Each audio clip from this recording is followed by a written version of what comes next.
nouvelle année qui commence et un nouveau numéro de Passé Présent, l'émission de ceux qui aiment l'histoire. Passé Présent, c'est l'émission de Philippe Corrade. Bonjour Philippe. Bonjour Catherine. Vous nous parlez de Noël, je crois, oui, aujourd'hui. Je commencerai par une présentation des traditions de Noël. Et puis ensuite, je crois que vous nous raconterez l'assassinat d'Henri III. Oui, c'est pas très festif, Voilà. mais bon. Mais tout d'abord, Noël. Pourquoi Noël? Eh bien, on l'a vu, une polémique assez surprenante est intervenue il y a quelques semaines à propos des crèches de Noël présentées dans des lieux publics. Le scandale a éclaté en Vendée, où on a obligé le Conseil général à retirer cette crèche de l'hôtel du Conseil général. Il a eu un écho à Béziers, où à l'inverse, Robert Ménard, le très dynamique maire de Béziers, a pu maintenir la crèche dans l'hôtel de ville. Et puis, il y a eu un jugement du même ordre qui a été rendu en Seine-et-Marne. Alors, tout ça peut paraître un petit peu dérisoire, mais ce n'en est pas moins une question importante et qui justifie tout à fait que l'on s'arrête dessus. Pourquoi? Parce que Noël, c'est la fête traditionnelle de la famille, de l'enfance. C'est une fête riche de couleurs. On peut renvoyer au fameux texte de Mistral sur les Noëls provençaux. C'est une fête du foyer, des rituels de la table. C'est une fête de l'arbre. C'est la fête de la piété chrétienne. Une fête où s'exprime peut-être encore l'une des dernières un certain sens du sacré. C'est la fête à la fois de la naissance du Christ et puis de la nuit la plus longue.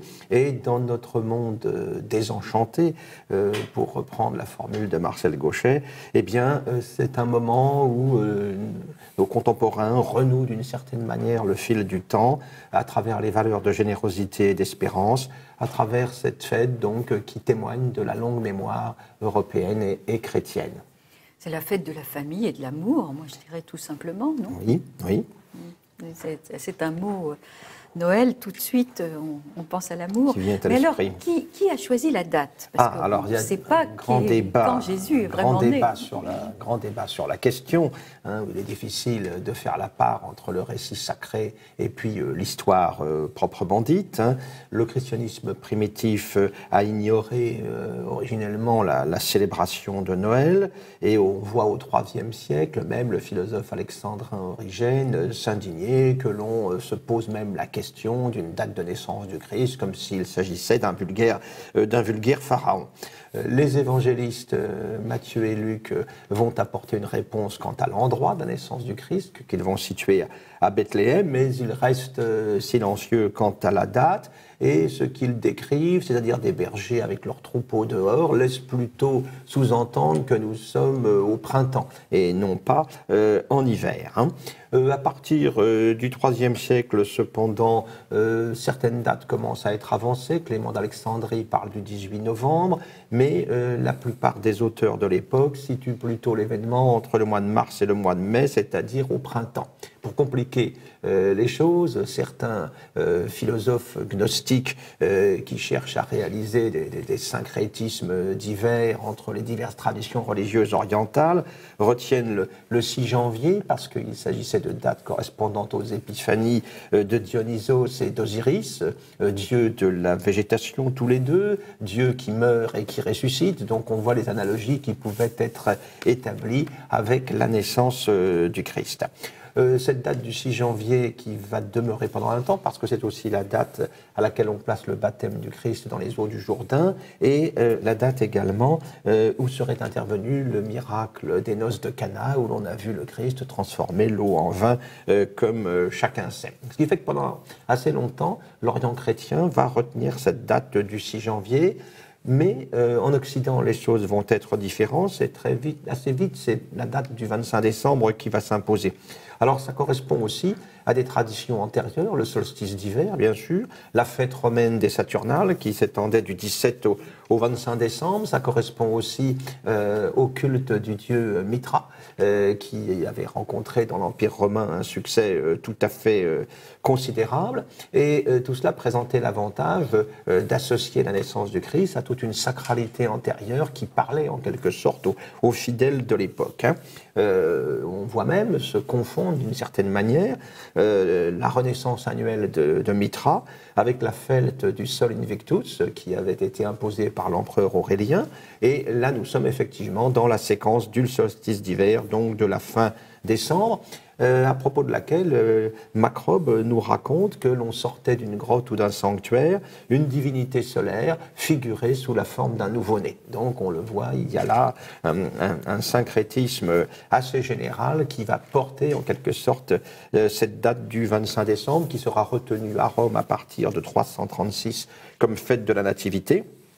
Le tout étant officiellement confirmé en 440.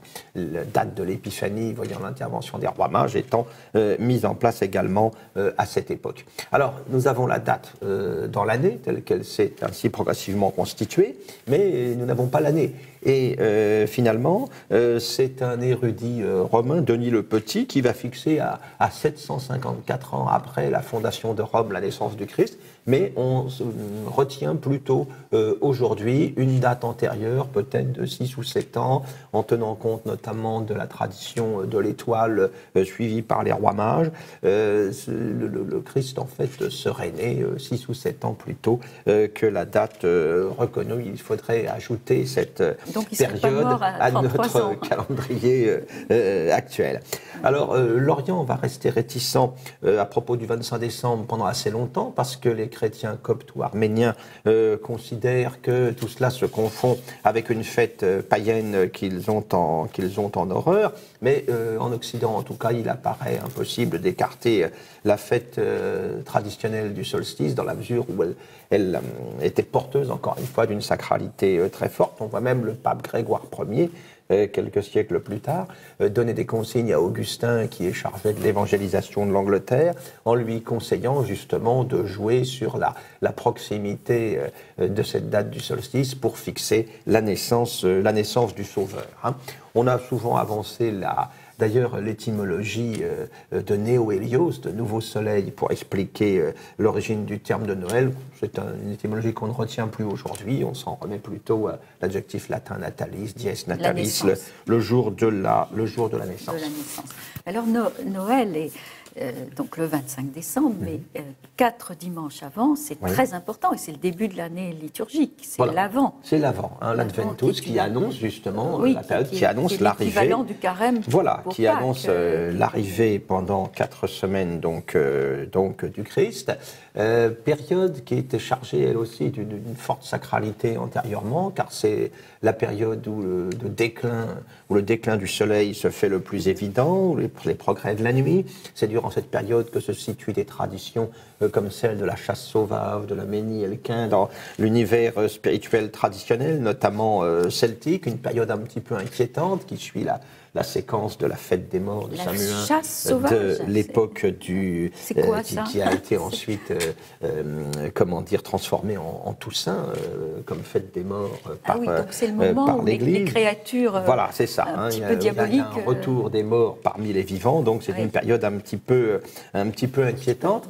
C'est une période où l'on voit s'installer aussi un certain nombre de traditions, comme celle de la couronne d'Avent, couronne d'Avent tressée avec des branches de sapin, avec 4 bougies symbolisant les 4 saisons, et qui a rencontré un grand succès dans l'Europe du Nord. C'est une période où l'on célèbre aussi beaucoup de saints importants, Saint-Martin en novembre, Sainte-Catherine, Saint-Éloi, Sainte-Barbe, Saint-Nicolas, bien sûr, du mois de décembre, Sainte-Lucie, sainte de la Lumière.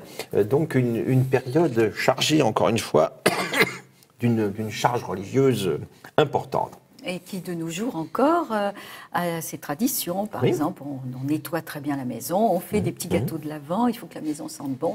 Et alors, on arrive au sapin. D'où vient-il notre sapin ? L'arbre de Noël, c'est un sapin toujours vert, caractéristique donc de cette plante, comme demeure toujours vert le lierre et le houx, qui étaient les symboles de Dionysos, le dieu qui était un dieu régulièrement renaissant. Il apparaît, on a un point de repère précis, en Alsace, à Sélestat, en 1521 pour la première fois, mais en fait, ça correspond à une tradition plus ancienne. on voit déjà, au moment de l'évangélisation des Germains, Saint Boniface consacrer un arbre au Christ pour justement récupérer, encore une fois, les croyances liées à ce culte de l'arbre. Et puis ce sapin, c'est aussi l'arbre de la connaissance, tel qu'il était présenté sur le parvis des églises lors des drames liturgiques, des mystères qui étaient présentés à l'époque de Noël. C'est surtout une coutume allemande à l'origine, mais qui va ensuite progressivement gagner l'ensemble de l'Europe. C'est une princesse allemande, l'épouse du roi George IV d'Angleterre, qui va faire installer la première fois un sapin à Londres, à Buckingham, en 1821. Aux Tuileries, en 1837, c'est la femme du duc d'Orléans, la princesse Hélène Louise de Mecklembourg-Schwerin, qui va introduire le sapin en France. On verra le président McKinley l'introduire en 1890 à la Maison-Blanche aux États-Unis. Et pour nous, c'est une coutume qui va se généraliser après 1870, car évidemment, le sapin fait penser à l'Alsace qui a été perdue. Alors, au-delà du sapin, très important, la crèche. Pour les chrétiens, c'est plus important encore que le sapin. Voilà, la crèche qui incarne en quelque sorte la mémoire de la nativité, pratique qui a rencontré un immense succès dans l'Europe latine et catholique, principalement, dont le nom vient du provençal crêpcha. Ce jour de la nativité... Berceau, crêpcha. C'est ça. Ce jour de la nativité, il est célébré au Moyen-Âge et il va connaître un essor considérable sous l'influence des franciscains, qui, à partir du XIIIe siècle, vont installer cette tradition, cette pratique en Italie. Elle va rapidement franchir les Alpes pour gagner la Provence et se répandre dans tout l'espace de la catholicité latine. Le Concile de Trente, au milieu du XVIe siècle, en plus, va en quelque sorte légitimer ce recours à la crèche. Le Concile de Trente qui veut entamer la lutte contre un protestantisme hostile aux images et qui va encourager le développement des crèches et qui va autoriser à installer, en dehors des paysages liés à l'écriture sainte, des personnages qui représentent les habitants de la paroisse, le petit peuple des fidèles de l'époque, ce qui va donner les magnifiques crèches baroques que l'on va avoir en Italie, à Naples par exemple, que l'on va avoir aussi dans l'espace germanique catholique, au Tyrol, au cours du XVIIe siècle. Avec d'ailleurs des petits suppléments, l'âne et le bœuf par exemple, qui ne sont pas présents dans les récits des évangélistes, mais qui vont s'imposer comme incontournables. Et on verra, à la fin du XVIIIe siècle, le Marseillais Jean-Louis Laniel inventer les santons de Provence avec le succès que va connaître ensuite cette magnifique tradition. Il est à noter que maintenant, dans les santons de Provence, on trouve des personnages qui ne sont pas du tout prévus, tels Coluche ou Charlie Chaplin. Oui. Bon, pourquoi pas, s'ils sont dans un petit coin, allez, pourquoi pas. Alors, maintenant, parlons de ce qu'on va manger, parce que la bûche, la bûche de Noël. D'abord, la bûche de Noël, on la mangeait pas. Celle qui arrive avec plein de crème au beurre et des petits nains. Avant, c'était une vraie bûche. Une vraie bûche. Une vraie bûche de bois qu'on mettait dans la cheminée, dans l'âtre, qui brûlait donc dans l'âtre. On versait, elle était bénie, bien sûr, on versait dessus du vin, de l'alcool, etc. Et ensuite, les tisons qui restaient, eh bien, on les conservait parce qu'ils étaient considérés comme une protection contre la foudre. Mais au-delà de cela, à une époque évidemment beaucoup plus récente, la bûche est devenue la pâtisserie que vous évoquez, mais ça n'est pas évidemment la seule tradition culinaire de Noël. On connaît la dinde, c'est le roi d'Angleterre Henri VIII qui le premier a fourni le modèle, alors qu'auparavant c'était plutôt de la viande de porc que l'on consommait, donc à partir du XVIe siècle. Et puis on connaît bien les fameux 13 desserts provençaux. C'est plutôt la Provence. Ceux que raconte Marcel Pagnol dans La gloire de mon père, par exemple. Tradition culinaire, donc, chant populaire aussi, on connaît les fameux chants allemands, Stille Nacht, Heilige Nacht, etc., au Tannenbaum, et puis il y a un répertoire de Noël chanté tout à fait prodigieux. Tous les Français connaissent quand même. Que l'on redécouvre chaque année au moment de Noël. Et puis les cadeaux, quand oui, même, sous le sapin, il faut bien mettre les cadeaux. Les cadeaux, ce n'est pas quelque chose de complètement nouveau aussi. Durant les Saturnales, les anciens Romains s'offraient des cadeaux, les strenae, qui sont devenus nos étrennes. Il y a les cadeaux que l'on donne au moment de l'Épiphanie, en souvenir des rois mages. C'est le cas en Espagne. C'est au moment de l'Épiphanie que les petits Espagnols reçoivent leurs cadeaux et non pas à Noël. Il y a bien sûr Saint-Nicolas derrière tout cela. Saint-Nicolas, c'est lui qui descend par la cheminée pour apporter des cadeaux aux enfants. C'est pour Saint-Nicolas que l'on met ses souliers dans l'âtre. On prévoit même de mettre une carotte pour son âne qui l'accompagne pour transporter tout ça. Donc il y a toute une tradition très, très ancienne, donc tout à fait antérieure au Père Noël que nous connaissons aujourd'hui, qui est une création récente, une création anglo-saxonne, c'est ça, de fin du 19e siècle. Américaine, américaine, tout à fait, et qui s'est généralisée seulement au XXe siècle. Est-ce que c'est vrai que le Père Noël était une invention franc-maçonne pour contrecarrer le petit Jésus qui apportait les cadeaux avant? Écoutez, je serais bien incapable de vous répondre, mais je cher ami. Étant ignorant des pratiques et des croyances de la société que vous venez d'évoquer, je serais incapable de vous répondre. Alors, ce qu'il est intéressant de signaler, c'est que dans nos sociétés matérialistes, il s'exprime ainsi un petit peu la nostalgie de la foi oubliée, dans cet instant de Noël qui est un petit peu un instant magique qui apparaît comme le moment, comme l'annonciation d'un futur réenchantement du monde. Et c'est dommage qu'il n'y ait pas plus de gens qui vont à la messe de minuit, mais peut-être qu'ils vont relancer la mode. Restez avec nous.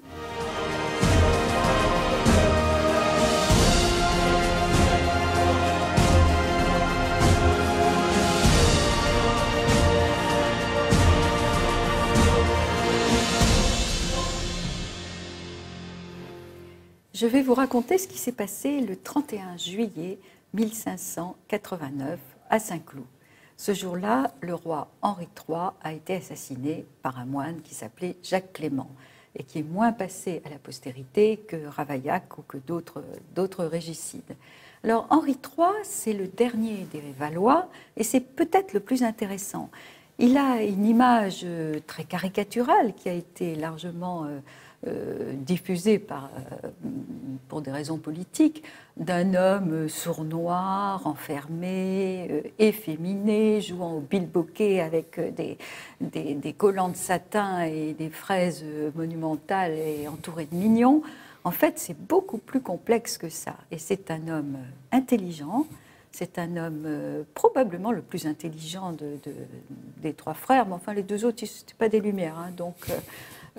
mais c'était quelqu'un de fort instruit, de cultivé, qui avait une haute idée de la fonction royale, et c'était le petit chéri de sa maman, Catherine de Médicis. Vous savez qu'elle l'appelait Mes-yeux, et elle adorait ce troisième fils, elle qui avait eu 10 enfants. Alors il y a encore un quatrième fils qui s'appelle François d'Alençon, qui va faire plein de soucis à son grand frère, mais on n'en est pas là. Alors, il est donc le troisième fils, c'est-à-dire que ses chances de régner sont a priori très faibles, mais vous savez ce qui va se passer, les deux autres vont mourir prématurément, surtout le premier. Et lui, entre-temps, après avoir été un chef de guerre pas mauvais du tout, il a combattu les Huguenots, en particulier à Jarnac et quelque part aussi une autre bataille où il s'est illustré. Il a eu moins de succès à La Rochelle, mais enfin c'était quelqu'un qui savait se battre et qui savait mener des troupes. Sa mère lui dit que ses chances d'arriver à quelque chose en France sont très faibles et s'arrange pour qu'il devienne roi de Pologne. On ne peut pas dire qu'il soit ravi de partir. Il part en traînant les pieds. Il traîne un maximum, en particulier en Lorraine, où il va rencontrer une jeune fille qui lui plaît bien, mais enfin il est parti pour la Pologne, il va en Pologne, où il s'ennuie copieusement. Et heureusement pour lui, ça ne dure pas très longtemps. Il arrive en février et au mois de juin, son frère meurt, donc il rentre dardard. Et il doit même se cacher pour partir de Pologne. Il est obligé de quasiment s'exfiltrer. Et au passage, il se souvient qu'il y a cette jolie petite Lorraine, Louise de Lorraine, Louise de Vaudémont, et il va l'épouser. Alors, il n'était pas si homosexuel que ça. Il a eu énormément d'histoires féminines, et en particulier un grand amour avec Marie de Clèves, qui, pas de chance, juste au moment de son retour, meurt en couche, et puis de toute façon était marié à un autre. Donc, rien de possible de ce côté-là. Enfin, le voilà, roi de France, sacré à Reims, et il se marie également avec Louise à Reims pour bien établir que voilà, c'est une nouvelle, un nouveau règne qui commence. Et c'est pas facile comme période. C'est même une période absolument épouvantable. On est en plein dans les guerres de religion. Et son idée, lui qui a combattu les Huguenots, c'est d'abord d'affermir le pouvoir royal, ce qui n'est pas gagné du tout, et puis surtout de louvoyer entre les différentes tendances. Alors, il y a les catholiques durs, les ligueurs, qui sont menés par Henri le Balafré, Henri de Guise. C'est la guerre des trois Henri. Hein. Il y a Henri III, futur Henri IV, Henri de Navarre, et Henri de Guise. Et le Balafré, c'est pas quelqu'un de facile. Lui et ses frères, ils ont des ambitions absolument démesurées. Et en particulier, le petit frère du Balafré, le cardinal de Guise, va à un moment lever son verre en se tournant vers son frère et en disant « Je bois à la santé du prochain roi de France ». Et ça ne va pas plaire du tout. Et puis, il y a Henri de Navarre qui est protestant, mais protestant assez opportuniste aussi, qui est prêt à faire des concessions, il va en faire, Paris vaut bien une messe, on le sait, qui serait prêt à se rapprocher d'Henri III, mais tout ça est évidemment fort mal vu du côté des catholiques des Guises, de la Sorbonne, qui sont soutenus par l'Espagne. Tout ça a c'est extrêmement complexe, et le pauvre Henri III au milieu essaye de faire au mieux. Il essaye à un moment de se rapprocher du clan d'Henri de Navarre, et les Guises le prennent très très mal, surtout quand on sait que Henri III ne va pas avoir d'enfant, parce qu'en fait sa femme va accoucher, mais d'enfant mort-né, il n'aura pas d'enfant, il le sait relativement vite, et donc l'idée que la France revienne à un parpaillot est absolument insupportable pour la Ligue catholique, pour les ligueurs, qui vont exagérer un petit peu. Henri III leur interdit l'accès de Paris. Paris se couvre de barricades. Le roi est obligé de s'enfuir à Chartres. Alors ça, vraiment, ça c'est le détail qui est en trop. Et Henri III décide, dans la bonne tradition des assassinats politiques, de se débarrasser d'Henri de Guise. Il va le convoquer à Blois le 23 décembre 1588. De Guise se rend là sans du tout se méfier, il pense qu'effectivement c'est pour négocier, et vous connaissez tous la scène, il va se faire assassiner de plusieurs coups de dague par la garde rapprochée d'Henri III. Alors le Balafré, c'était quelqu'un de vraiment très, très impressionnant, il était immense, d'où la fameuse phrase « il est encore plus grand mort que vivant ». Cela dit, on va trouver sur son corps un papier où il écrit « Pour bien fomenter une guerre en France, il faut 700 000 écus par an ». Il n'était pas tout blanc-bleu, hein, le Balafré. Le lendemain, c'est le cardinal de Guise qui va lui aussi être assassiné. Puis là, on ne fait pas dans la dentelle. Hein. Les corps sont brûlés et les ossements, enfin les cendres, jetées dans la Loire pour éviter qu'il y ait un culte, évidemment, des deux assassinés. La reine Catherine de Médicis, qui était sur place, est absolument navrée de tout ça et meurt quelques jours plus tard. Elle meurt début janvier. Et d'une certaine façon, ça va libérer Henri III qui se dit « Bon, maintenant, il n'y a plus de Guise, il n'y a plus maman, je peux y aller ». Et il se rapproche vraiment d'Henri de Navarre, qu'il adoube comme son successeur. Ça va être sa perte. Et le 31 juillet, il y a un obscur moinillon dominicain de 22 ans qui jusque-là n'a pas fait grand-chose, mais on pense qu'il a peut-être été soldat dans ses jeunes années, parce que ses copains moines l'appelaient le capitaine Clément. Il décide de venger le duc de Guise et tout le catholicisme d'un seul coup, et se fait accompagner, évidemment il ne dit pas pourquoi il veut rencontrer le roi, qui est à Saint-Cloud, chez les Gondy. Il se fait accompagner d'un procureur auprès du Parlement de Paris, Jacques de la Gueldre, sinon il n'aurait pas eu accès à la chambre du roi, et non seulement à la chambre, puisque le roi, dit-on, était sur sa chaise percée. Bon, ça se faisait de recevoir dans ces conditions-là.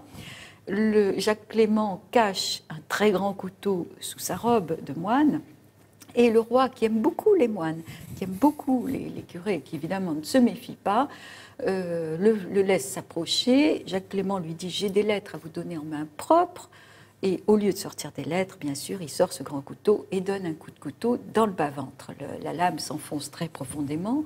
Le roi, dans un réflexe, la retire et attaque à son tour, à coup de couteau, son assassin, tout en s'écriant « Méchant, tu m'as tué ».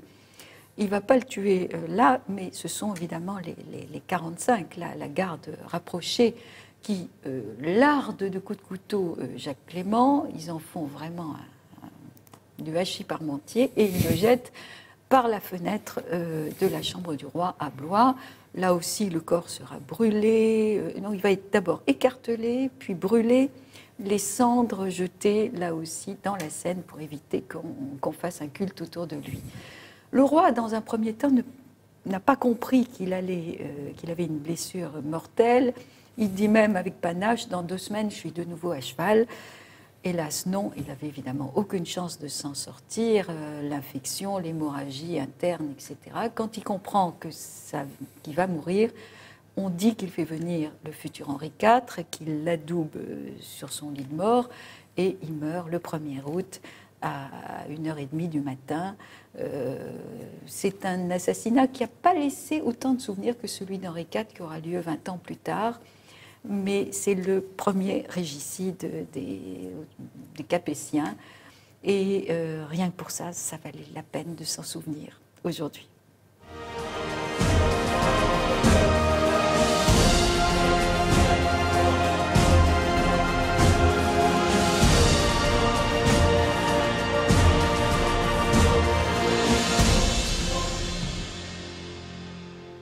Aujourd'hui, nous allons vous faire découvrir une femme extraordinaire, Yolande d'Aragon. Il faut la décrire tout de suite. Cette princesse captivait tous les regards par sa rare beauté, par les charmes de son visage et par l'air de dignité répandu sur toute sa personne. C'était en un mot un véritable trésor de grâce. Aucune femme ne méritait de lui être comparée. Eh bien, Yolande d'Aragon, aujourd'hui, nous allons la découvrir grâce à notre invité, Gérard de Senneville. Gérard de Senneville, bienvenue à TV Liberté. Vous êtes un spécialiste des biographies historiques. Vous nous avez donné un Maxime Ducamp, publié il y a déjà plusieurs années chez Stock, qui était un livre remarquable et que je conseille à tous les gens qui s'intéressent au XIXe siècle. Une biographie de Théophile Gautier aussi, qui nous apprenait plein de choses. Et puis, dans un autre genre, 2 petits livres absolument exquis, publiés chez Fallois, Le merveilleux voyage d'Omar Ben Alala et Le voyage en enfer, je crois, d'Omar Ben Alala. Comment, en 2 mots, puisque ce n'est pas le sujet, nous allons revenir à notre Yolande, comment décririez-vous ces 2 petits livres qui sont un pur délice? Ce sont des petits contes ironiques à la manière du XVIIIe siècle, où, sous prétexte de raconter une histoire qui se passe dans le futur, je me moque de certains défauts de nos contemporains. Et c'est très prémonitoire, car ces 2 petits livres ont été écrits il y a maintenant quelques années, mais si on les relit aujourd'hui, on est frappé par ce que vous y écrivez. Donc j'engage vraiment les auditeurs et les téléspectateurs à découvrir ce que vous avez écrit, Gérard de Senneville. Alors là, aujourd'hui, vous venez pour Yolande d'Aragon. Vous avez écrit un livre magistral, parce que c'est une période extrêmement confuse. C'est un personnage finalement peu connu. Et cette biographie de Yolande d'Aragon, publiée chez Perrin, permet de s'y retrouver. Et alors, avant de commencer l'émission, d'abord bravo à l'auteur et à l'éditeur d'avoir mis des tables de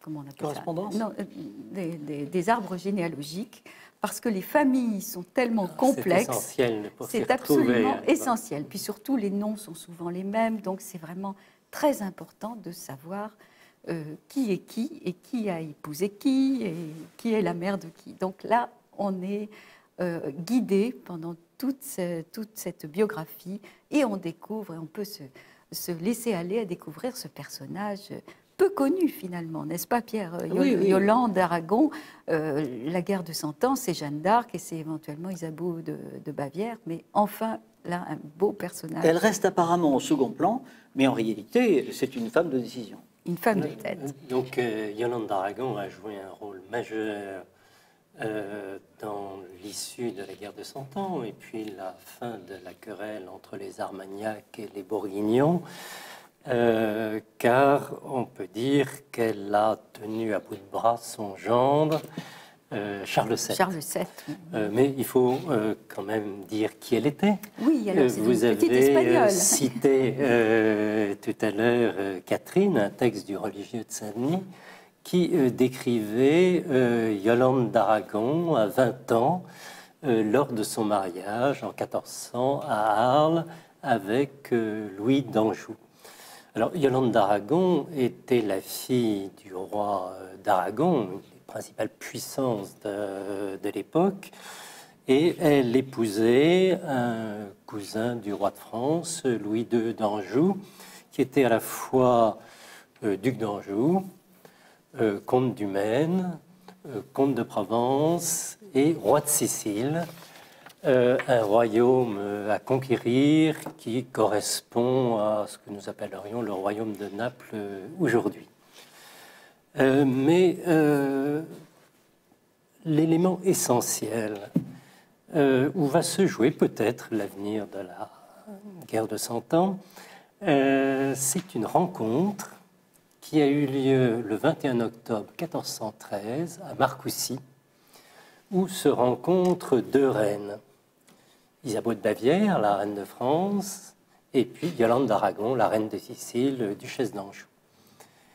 Et Yolande réussit à persuader Isabeau de Bavière de marier leurs enfants. Le petit Charles de Ponthieu, fils du roi de France, mais troisième fils du roi de France. Oui, il a donc très peu de chances de régner. Encore le dauphin.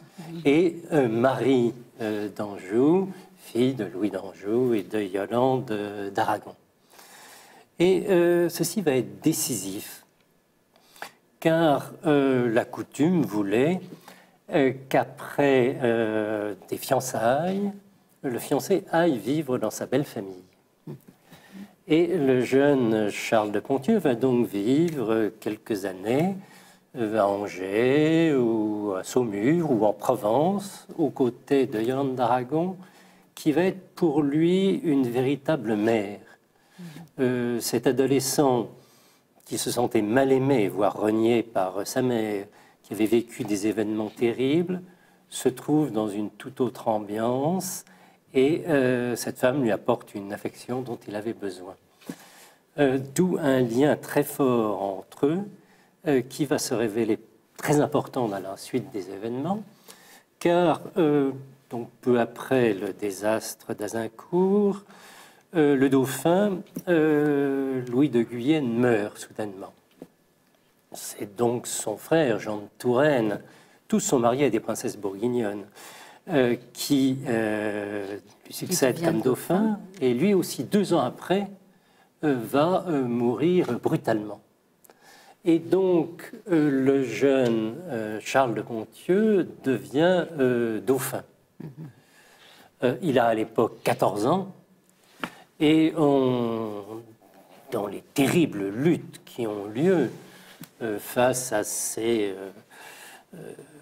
fauves redoutables que sont le duc de Bourgogne, Henri V, le roi d'Angleterre, le connétable d'Armagnac, etc., comment va-t-il peser? Oui, il ne fait pas le poids. Et heureusement, c'est la clé des événements, cet adolescent de 14 ans va trouver pour le soutenir, on pourrait dire un homme d'État de première force, sa future belle-mère, Yolande d'Aragon. Oui, parce qu'elle n'est pas que belle et avec une belle dot quand même, parce que son époux avait certes un apanage important, mais elle avait elle-même une dot intéressante aussi quand elle s'est mariée. Mais c'est un véritable homme d'État. Elle pense en homme d'État. Elle est, elle est intelligente. On va vraiment le voir. Et en 1417, c'est une année clé avec le fait que Charles devient dauphin. En même temps, Yolande d'Aragon devient veuve, son mari meurt et elle se trouve de ce fait régente de l'Anjou et de la Provence, voire de la Sicile. Régente, c'est une obligation pour elle.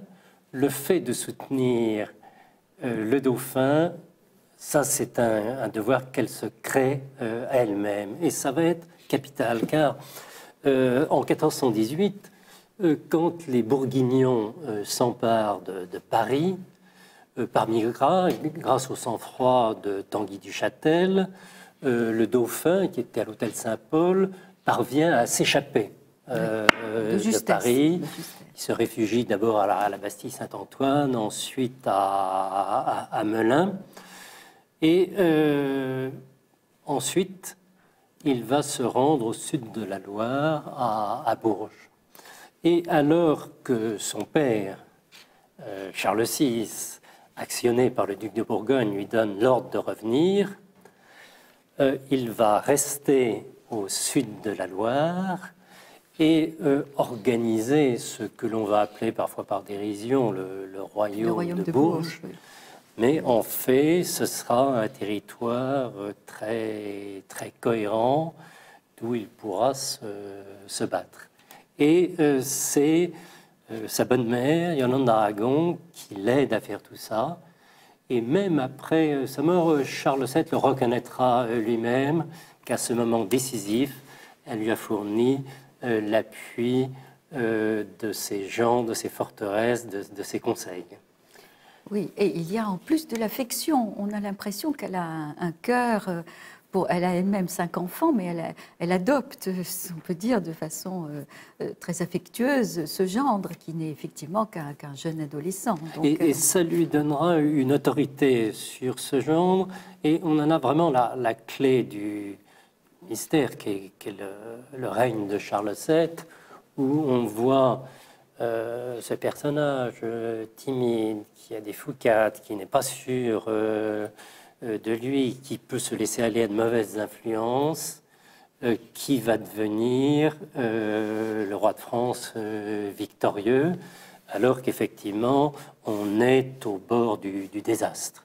Oui. Bon, pour vous raconter un peu le détail de l'histoire, Yolande commet une erreur à ce moment-là. Elle va séjourner pendant 3 ans en Provence parce qu'il est nécessaire qu'elle fasse reconnaître son fils aîné. Puis la Provence est très importante politiquement pour elle. Et là, le futur Charles VII va commettre des bêtises, notamment assassiner dans un guet-apens le duc de Bourgogne. Et de ce fait, il va jeter le nouveau duc de Bourgogne, Philippe le Bon, le fils de Jean sans peur, dans les bras du roi d'Angleterre. Et on va arriver à cette catastrophe, qui est ce que l'on appellera le honteux traité de Troyes en 1420, où Charles VI, le roi fou, reconnaît comme héritier Henri V, le roi d'Angleterre, qui réunira donc les 2 couronnes, celle d'Angleterre et de France. Et dès à présent, Charles VI lui délègue tous ses pouvoirs pour gouverner la France. D'ailleurs, c'est quelque chose d'incroyable que la France ait survécu à un règne d'une personne qui était quand même par intermittence complètement démente et qui a régné si longtemps. Absolument. Parce que ce règne a été extrêmement long. Et ce règne a été catastrophique. Il a été catastrophique. Puisqu'il débouche sur ces lettres patentes qui donnent le royaume de France au roi. C'est de la haute trahison. On pourrait dire beaucoup de choses, effectivement, sur le règne de ce malheureux Charles VI. Oui. Mais on va, à partir de là, assisté à un véritable redressement, avec notamment le retour de Provence de Yolande d'Aragon, qui constate une réalité désastreuse. En plus, Charles, le dauphin Charles était devenu très mal entouré, mal conseillé. Alors, il y a un coup de chance, c'est que Henri V, le roi d'Angleterre, meurt quelques mois avant Charles VI. Oui, oui. Peut-être que les choses auraient été tout autres si Henri V avait régné. Oui, parce que mais lui, à ce moment-là, on a deux rois de France. Oui. Le jeune Henri VI d'Angleterre, qui est reconnu roi de France au moment de l'enterrement de Charles VI à Saint-Denis, et Charles VII, qui se proclame lui-même roi de France dans la cathédrale de Bourges. Quelle est votre opinion, monsieur? Est-ce que vous pensez que, effectivement, Charles VII doutait de son hérédité? Il n'était pas sûr d'être le fils du roi? Alors, c'est très possible. Et d'ailleurs, tout de suite, Yolande d'Aragon l'a toujours traité en fils de roi. Quand elle le recevait, c'était avec des grands honneurs, etc. Et un des messages de Jeanne la Pucelle, qui a aussi peut-être été influencé par Yolande d'Aragon, c'était de dire à Charles VII, dans un entretien privé, tu es fils de roi. C'était décisif psychologiquement peu importe les phrases que dit Isabeau, il était le fils du roi. En fait, Yolande va travailler sur deux plans. D'une part, consolider Charles VII. Pour cela, d'ailleurs, elle va liquider un certain nombre de favoris qui avaient une mauvaise influence sur Charles VII, comme Pierre de Giac, et elle charge le connétable de Richemont de, non pas de l'assassiner, il y aura une simulacre de procès, mais de le tuer. Même chose pour le Camus de Beaulieu. Petite erreur, elle place comme principal conseiller La Trémouille, qui est un homme d'État, mais aussi qui aura une mauvaise influence auprès de lui. Mais enfin bon, ça permet quand même de tenir. Et la deuxième ligne politique, mais je reviendrai là-dessus, c'est d'essayer de refaire une alliance avec le duc de Bourgogne. Oui, de récupérer les Bourgognes. Voilà. Oui, mais venons-en quand même au moment décisif qui va être la levée du siège d'Orléans, quand les Anglais, ayant décidé d'en finir, envoient une armée très importante sur la Loire pour prendre Orléans, le pont sur la Loire, et ensuite aller vers Bourges. Et à cette époque-là, le moral est très mauvais autour de Charles VII. C'est pourquoi, quand vient cette petite paysanne de Lorraine, qui vient auprès du roi pour lui dire qu'elle est là pour l'emmener à Reims et délivrer Orléans, il va y avoir un choc psychologique très, très important. Alors, quand on reprend dans le détail le chemin de Jeanne depuis Vaucouleurs jusqu'à Chinon, Poitiers et Orléans, on y voit une main bienveillante qui place au bon moment les hommes qui vont résoudre les problèmes et qui amènent Jeanne à Chinon. Je pense que c'est Yolande d'Aragon qui, entendu parler par son fils René, le futur duc de Lorraine et duc de Bar, de Jeanne, lui permet de venir, fait en sorte que les avis des théologiens sont favorables, finance le convoi de vivres que Jeanne va amener à Orléans, et donc connaît la suite, cette semaine miraculeuse où, effectivement, en une semaine, grâce au souffle qu'a apporté Jeanne, Orléans est délivré, les Anglais font demi-tour, alors que ce siège durait depuis 7 mois. Et puis, ensuite, on fait le ménage autour de la Loire, en prenant Jargeau, Beaugency, en battant les Anglais à plat de couture à Patay. Et puis, c'est la marche vers Reims et le sac de Charles VII. Donc, c'est vraiment le tournant. Ah oui. L'espoir a changé de camp. Dans la guerre, absolument. À partir de là, les Français autour de Charles VII, qui s'étaient toujours bien battus, qui avaient emporté quelques victoires, je dirais à la Gravelle, à d'autres endroits, mais qui s'étaient bien battus. Mais là, désormais, les Français vont toujours avoir le dessus.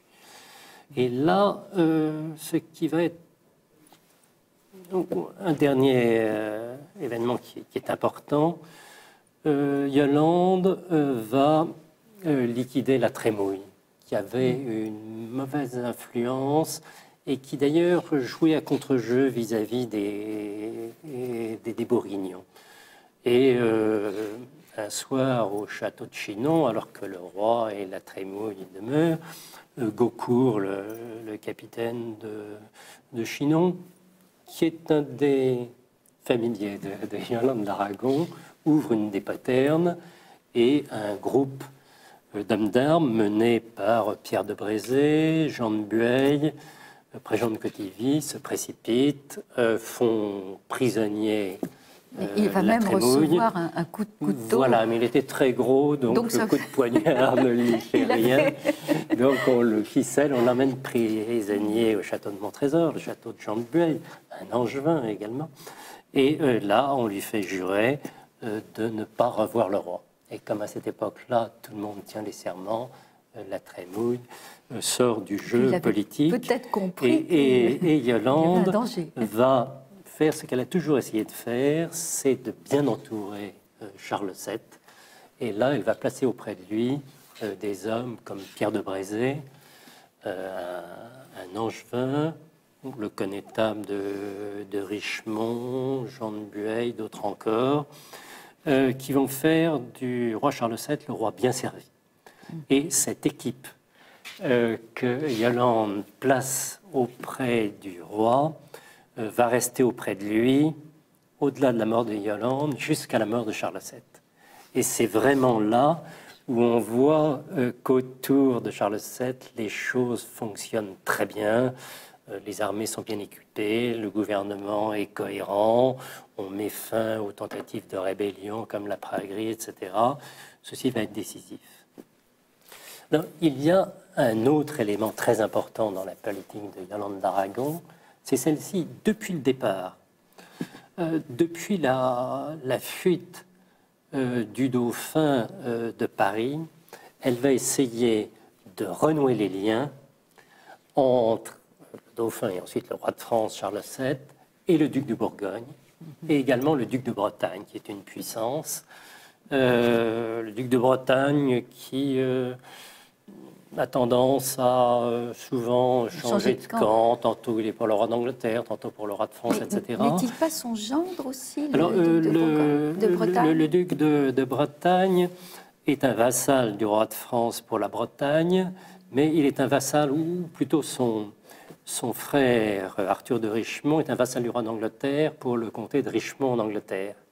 Et une des habiletés de Yolande, car c'est une très fine manœuvrière, sera de choisir comme connétable de France Arthur de Richemont, qui avait d'ailleurs été fait prisonnier à Azincourt, mais qui ensuite avait servi dans les armées de Henri V. Et elle détache ce Breton des Anglais.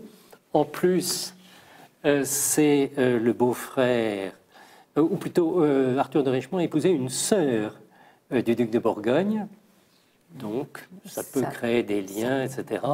Et on voit la partie diplomatique qui s'engage à travers plusieurs conférences avec une idée fixe de Yolande, arriver absolument à détacher le duc de Bourgogne de l'Angleterre. Donc je passe sur de multiples conférences, tentatives, etc. Mais le triomphe de Yolande d'Aragon va être le congrès d'Arras en 1435. C'est l'élément majeur. Alors il faut imaginer un congrès préparé par quantité de conférences où se rassemblent les représentants de tous les souverains d'Europe. C'est très important. Le congrès est présidé par le légat du pape, le cardinal Albergati. Mais il est évident que les trois partenaires essentiels dans les discussions, c'est la délégation anglaise menée par le cardinal Beaufort, qu'on appelle souvent le cardinal de Winchester, il était archevêque de Winchester, la délégation bourguignonne, menée par Philippe le Bon lui-même, et la délégation française, menée par plusieurs princes, et le connétable de Richemont. Et là, on négocie entre Français et Anglais qui, tour à tour, viennent plancher devant le légat du pape, mais ils ont vraiment des positions inconciliables.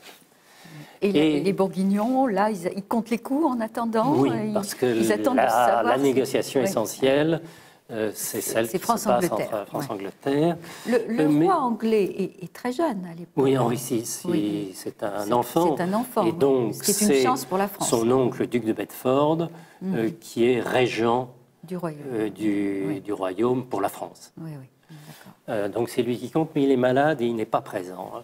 Donc autre chance voilà. pour le côté français. Et à un moment, le cardinal de Winchester pique une colère et décide de rompre les négociations et les Anglais quittent Arras. C'est une faute énorme de leur part, car ça remet en face à face les Bourguignons et les Français.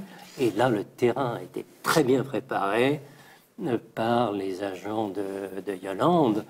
Et notamment le chancelier de Bourgogne, Rollin, va jouer un grand rôle. On dit même qu'il a été acheté, enfin encouragé financièrement, etc. Et très vite, on arrive à un accord. Alors le duc de Bourgogne a encore quelques scrupules puisqu'il a juré fidélité au traité de Troyes, etc. On fait venir un théologien italien de Paris, etc. Et finalement, il y a un accord. Le duc de Bourgogne reconnaît Charles VII comme roi de France. Alors, en contrepartie, il y aura le roi de France regrettera l'assassinat de son père. Il y a un certain nombre de contreparties, mais l'essentiel est fait. La Bourgogne, désormais, va être du côté français. Provisoirement, quand même. Et, non, elle va y rester. Et la preuve, un événement très important qui se déroule l'année suivante, c'est la prise de Paris par les Français. Et là, ce qui est d'ailleurs extraordinaire, c'est que un Bourguignon, le sire Villiers, qui était le sire de l'Isle-Adam, donc Villiers de l'Isle-Adam, avait réussi à prendre Paris en 1418 par surprise pour les Bourguignons. Et là, il va jouer un rôle dans la prise de Paris au nom du roi de France. Mais cette prise de Paris va se jouer d'une manière très inhabituelle, car les Parisiens craignent des représailles. Mais oui, ils ont choisi le mauvais côté. Charles VII va signer des lettres de pardon, où l'on trouve d'ailleurs le sceau de Yolande d'Aragon à côté, certifié. Il n'est pas rien. Et il promet pardon. Nous imposons éternel silence à notre procureur. C'est un texte assez extraordinaire. Et il est intéressant de le comparer avec le texte de l'édit de Nantes un peu plus tard, car ces textes sont presque similaires. Et de ce fait, les Parisiens eux-mêmes, malgré la garnison anglaise, vont ouvrir les portes au connétable de Richemont, qui va entrer à Paris mais ça va être une prise de la ville très pacifique. Pas de il n'y aura représailles. aucune représaille, il n'y aura Pas pas de de pillage, sac, etc. Et on a vraiment une réconciliation nationale. Et à preuve, vous parliez des parlements, ils existaient déjà à l'époque. Et les juges du Parlement de Paris, qui avaient servi le roi d'Angleterre pendant des décennies, vont être rejoints par les juges du Parlement de Poitiers, qui avaient mis en place Charles VII, etc. Oui. Ils vont faire un seul Parlement et ça va très bien se passer au prix d'une petite inflation de personnel. Même chose pour la Chambre des comptes, etc. Donc il y a vraiment une réunion nationale. Et une fois que c'est fait, on peut parler, on peut être effectivement des États généraux de 1439 à Orléans, où Yolande d'Aragon siège à côté de son fils avec une décision très importante, la création d'un impôt permanent pour financer une armée permanente. C'est la fondation de les l'armée 15 compagnies. Ah, voilà. ouais. Donc c'est le début de l'armée. Donc, j'arrête un peu là l'histoire, puisque Yolande va un peu se retirer, conserver une influence. Elle va mourir en 1442. Oui, à 62 ans, ce qui n'est pas... Mais l'équipe, si je veux dire, qu'elle a mis en place va continuer le travail. Ce sera... on peut dire peut-être... Ah oui, non, je reviendrai peut-être là-dessus, c'est un détail qui est amusant. Mais la fin du travail, ça va être la restitution du comté du Maine aux Français, c'est-à-dire donc la famille d'Anjou. Ça va être la conquête très organisée qui va bien se dérouler de la Normandie, et puis la conquête de la Guyenne, la bataille de Castillon et le triomphe définitif des Français. Des Français.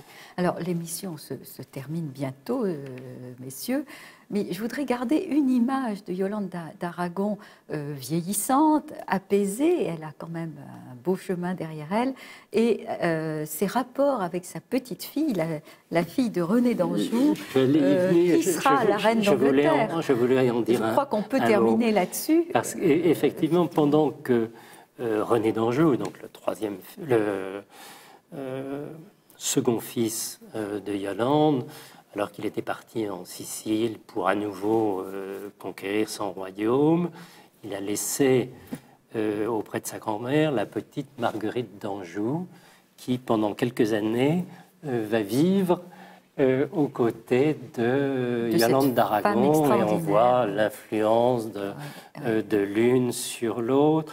Bon, si vous me laissez une seconde, assez vite. Il y a un très joli détail que j'ai trouvé dans les livres de contes, c'est que lorsque des ambassadeurs de l'empereur d'Allemagne étaient venus à Saumur parce qu'ils voulaient demander en mariage la petite Marguerite d'Anjou, la reine Yolande avait fait des commandes importantes de tissus, de fourrures, etc., pour que sa petite fille soit très belle ce jour-là. Et gageons qu'elle était aussi belle que sa grand-mère. Marguerite d'Anjou ne s'est pas mariée avec l'empereur d'Allemagne.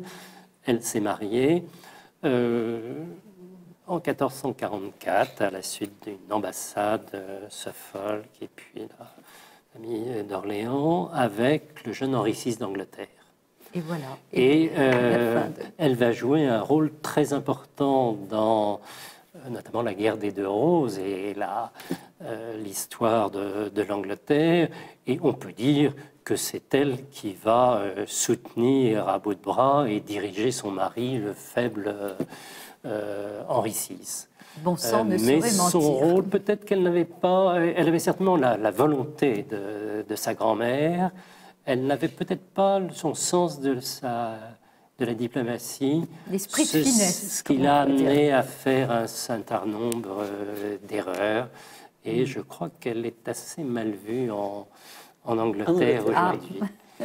Et elle va terminer sa vie, d'ailleurs, après la défaite de la maison de Lancastre, accueillie par par Louis XI dans un petit manoir sur les bords de la Loire, pas très loin de Saumur. On arrive toujours dans le Val-de-Loire avec cette histoire. Mais merci beaucoup, Gérard de Senneville, pour cette évocation. Donc, je rappelle votre livre, Yolande d'Aragon, la reine qui a gagné la guerre de 100 ans. C'est publié chez Perrin et c'est très clair pour une histoire très complexe. Merci, messieurs, et chers amis téléspectateurs, restez-nous fidèles. À la prochaine fois pour de nouvelles aventures.